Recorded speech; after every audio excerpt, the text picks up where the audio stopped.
Welcome to day 4 of my Cognitive Augmentation Challenge. I am at the Department of Human-Centered Design, Creative Interfaces Lab at IIIT Delhi, working with Professor Anmol Srivastava on the project Capacitive Soundscapes. Meet my project partner Vishal. We are building an organic user interface, turning biology into a controller using biocapacitance.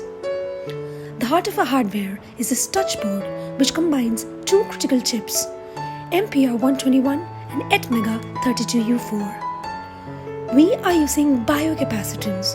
Standard electronics rely on conductive metal, but plants are biological conductors. We have instrumented these living plants to trigger real-time MIDI data. This technology bridges the gap between the digital and the biological worlds. It allows a human to instrumentize the environment, turning a passive object like a plant to an active digital interface.